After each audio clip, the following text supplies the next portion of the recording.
Hello crafty friends, it's Jess from jesscrafts.com, and today I want to do some quick cards with Project Life cards. So people mentioned that they have Project Life cards or journaling cards, these 3x4s or 4x6 cards, and they want some ideas of how to make cards with them. I have at least one idea to share with you today, and I think you'll be able to make quite a few quick cards with this and kind of start busting some of that stash. So I have some 4x6 journaling cards and some 3x4 journaling cards that I got recently in a Scrapbook.com order. They were free and I didn't necessarily have a purpose for them, but I thought it might be an interesting video to share some ideas of how to use them because I know some people have that they want to do. Okay, so I also have some A2 size cards. I have some craft cardstock because I felt like that went well with all the colors in this collection. And I have these embellishments that I picked up at the thrift store. So you probably have some older embellishments in your stash that you also want to use. But I saw these recently. It was the full pack, and I thought they would make some cute, quick Thanksgiving cards. So I'm gonna try to make show you my sort of simple first design. Okay, so A2 size card is 4 1/4 by 5 1/2. A 4x6 journaling card is 4 by 6 inches. So there is some room for a border. And you could even add a bit of cardstock, like 1/8 of an inch around. I don't know if I want to do that for this outside border, but I think I might want some mats for the other elements. And in that case, I have this craft cardstock. Let me grab my paper trimmer. So I need it to be a 1/4 inch smaller since 4 1/4, 4 inches is a 1/4 inch smaller. I need it to be a 1/4 inch smaller on the other side too so that I have a nice even border. That means that I want to cut it down to the 5 1/4. Okay, so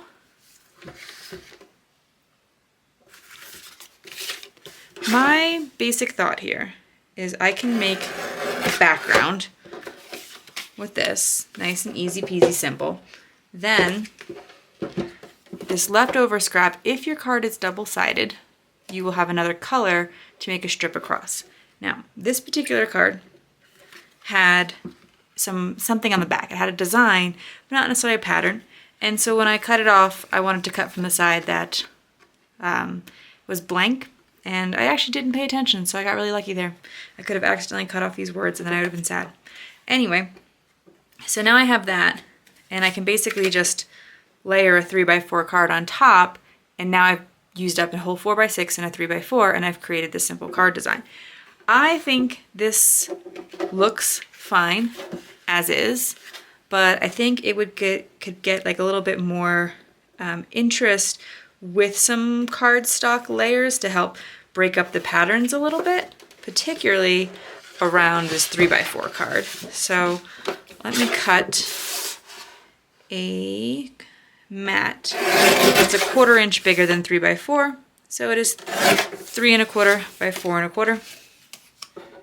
Now, a lot of the Project Life cards, I feel like the real challenge is that they say random stuff on them, which, okay, I guess not random, like they say scrapbooking type stuff on them. Like here, our memories. If you want to make a card, that's probably not what you want. So instead, you're probably going to cover it up or try to use the other side. Trying to use the other side sometimes works out great. Sometimes they might both have something. Like this has this saying on this side, which I would not put on a card. And then on this side, it has a lot of room for, and you could totally just put a big old sentiment here and that would be fine. But yeah, that can be a challenge because it's clearly an area you're supposed to write some journaling. But I have found that in any pack of cards, of these Project Life journaling type cards, there's usually some that you can use that have nothing on either side, or you can find a side that you like, etc., etc. So this is definitely going to be my simplest idea for how to use them up, and it is going to not really think much about how to cover up any sentiments or anything like that. So here, this sentiment I don't want, and therefore I can just use the other side. And for today's cards, the other thing that I have that I know I can access because I have these turkeys here and I can make some Thanksgiving cards is I have these tailored expression sentiments. These are the Christmas ones, but underneath I have some Thanksgiving themed ones and I already have them stamped out and sorted into the system, which is a really nice way if you're the kind of person who likes to batch make cards. Being able to have a bunch of sentiments ready to go can be great. And I'll show you what the stamp set looks like. It stamps all the sentiments at one time and then it die cuts them all out. So this is the harvest theme ones that I'm going to be working with today. And then here are the mini strips asymmetrical, which would cut a little edge, or you can get the plain ones. And that's what I've already cut out for today. It's these plain ones. All right, so I can pick out a sentiment that I think will go on here, and then I will also be able to add one of my turkeys. There is a Happy Thanksgiving, but of course those all got used right away because, you know, it's the most clearly kind of thing that you would want for a Thanksgiving card. But there's also some other fun ones. There's one that says, "Got stretchy pants," which I think is pretty funny, and I could see why that would be a fun sentiment for Thanksgiving. What do you guys do for things? I know not everyone celebrates Thanksgiving. It's an American holiday. But those of you who do, what kinds of things do you have on your Thanksgiving table? Because I've been talking to friends lately, and it's really cool to see how many people have these like special food traditions that are outside of what we think of with just the traditional turkey. So my family growing up, we used to eat a lot of Italian American food. We used to make like lasagna and baked ziti for Thanksgiving. And we'd have a turkey and maybe some more traditional stuff, but like it was mainly those kind of pasta type foods that we ate. All right, so I'll have my gobble till you wobble, which is another funny little sentiment there. And then I'm ready to add in my turkey. I think I'll put this guy down for now. And there I go. I can have a really quick card that used both a 4x6 and a 3x4 card, and you could whip out a whole bunch of these. So like if you have a particular set, like I think this whole set would be great for a bunch of Thanksgiving cards. You can make a whole bunch just like this, 4x5 1/4.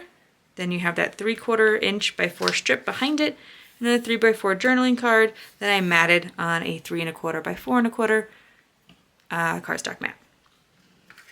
Okay, can we think of a slightly different idea?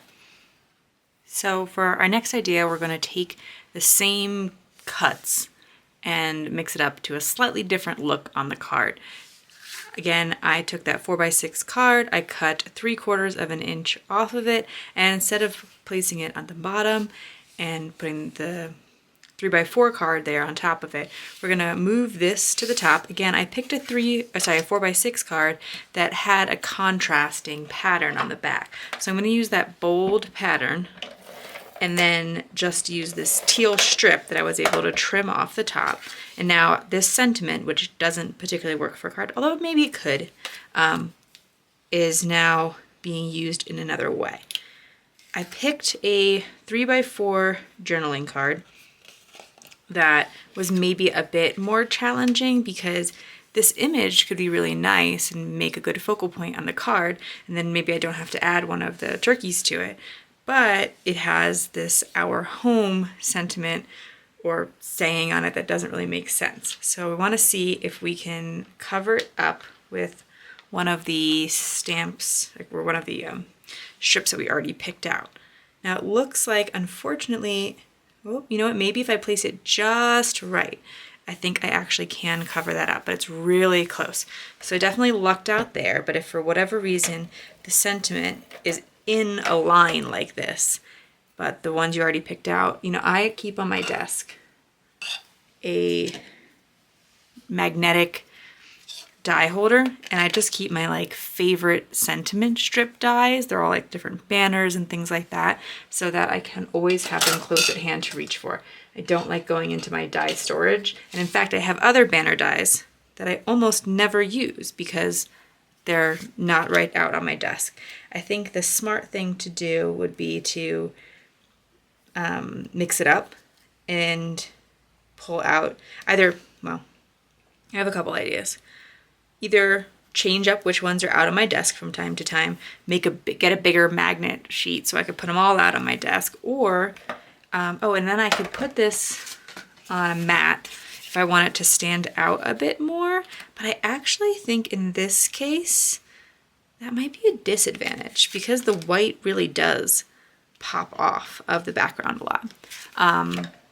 Or kind of maybe just move on and pare down my banner collection to only the ones that I truly am reaching for. Like if I don't ever go into my collection for those other ones, maybe I don't need them. But anyway, so then the idea would be to put it up here in this corner instead. Now, another thing you could do to kind of highlight this design, and I think I will in this instance, the nice thing about the Scotch ATG tape is once it's stuck, but you can gently pull it up until you've really burnished it down. You always have a small risk of ripping your paper when you do that, but generally I find if I haven't placed it down too firmly yet, I can gently peel it back up. Okay, so I'm thinking I will put curved corners. This is a super old Crocodile We Are Memory Keepers corner punch. It's one of the ones though that, and I think they've like remade them since then, so like a different color or something, but it punches through really thick materials. And so I traded in all my other punches, but I kept the Crocodiles because you get those corner punches, they just never last. They don't cut through thick material, they get dull really fast, but this one, I think I've had it for over 10 years and it still cuts beautifully. And we've used it for all kinds of other non-crafting projects. Because like I said, it'll cut through chipboard and I even think like thin cardboard and all that jazz. So, okay, so then that kind of mixes it up a little bit. And you could even try to like butt this up against the top of the card, but then it leaves an uneven gap. So I don't really like that. So then I just usually just give it a even border all around the side. You might want to go with a non-white card base just because of the white on white here, but that's totally up to you. I could see why someone might want to do that. All right, I have one more idea with the same cutting pattern. So I'm going to cut, again, a 4x6 card down 3/4 of an inch to just show you a slightly different way of laying them out. I hope that this is helpful to you to see that like the same cuts can result in just a slightly different look, and that way you don't feel as much like you're just making the same card over and over again, even though things aren't changing all that much. All right, I need to pick out one more 4x6 card that has a pattern I can take advantage of. This one's tough because unless I'm going to cover up that whole bit, and the other side's a journaling card. This is a different direction, but I could still make that work. However, if I want to use the contrasting pattern on the back, that could be a bit tricky as this. So this, I think I would rather make my front side and use this as the contrasting pattern. So I could do that, but I don't think this would look good as a tiny strip. I think this side needs to be the tiny strip. Okay, this could work. Looks like there's enough room on the side, but journaling card on the back. So I'm kind of looking for one that works both ways. Journaling card on the back again. Now you could, of course, cut your strip off and use the same strip, but particularly for the one I'm going to do, I think you want there to be a difference. So let's give it a go. All right, cut it down to 5 1/4, which will give us a 3/4 inch strip. Now, if this were facing portrait, which is what I kind of thought I was going to be working with. I think I would do something, you're going to be hard to see that. More to the effect of like using the strip, but we're going to change it up. So that doesn't matter what I was thinking. We got to work with this. We have this 2 vertical pieces. This also, sorry, is that horizontal? I don't know how you want to describe it, but we have the 2 pieces, the card has to go this way. And we have this piece to work with. We have to figure out how that's going to go. I wonder if I'm going to wind up just making the same design in the opposite direction. And I thought I was going to show you something new. Okay, I think this is a pretty common challenge with 3x4 or with journaling cards, is that things are always facing, or things are often facing a particular way. And so even if you come up with a design, you're like, oh, well, I only have horizontal or I only have vertical cards. Okay, well, this actually, I think this works in this direction too. Like the flowers coming out from the side, I don't think it has to lay this way. I think this pattern is maybe a little more obviously upside down, but here's what we're gonna do. I definitely do want to put a cardstock mat on this orange piece, even though they blend a little bit together with this craft here, because I want it to pop off the sort of busy background paper. So let's add some adhesive there. Okay. And then my thought is, ooh, you know what I think I'm gonna do? I wanted to talk about how, like, even though this piece is small, you can kind of hide it behind. And I was gonna put it off to the side, but I think this design tells me it should go down the center. So I could put a mat on it again, but because I'm gonna put it in the center where it's gonna be right next to the white, I don't think it needs a mat. And so what we'll do, keep it really, really simple. And put some adhesive on the back. Just snip it down the approximate center because this doesn't matter.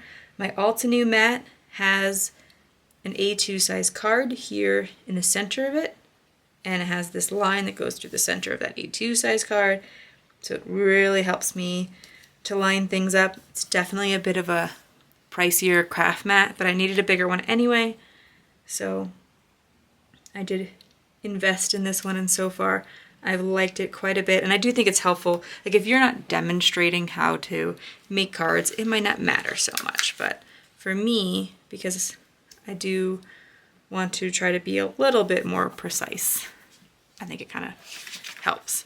Okay, so now you could tape this directly, but do consider all this gap where like this layer is a little bit off the other layer.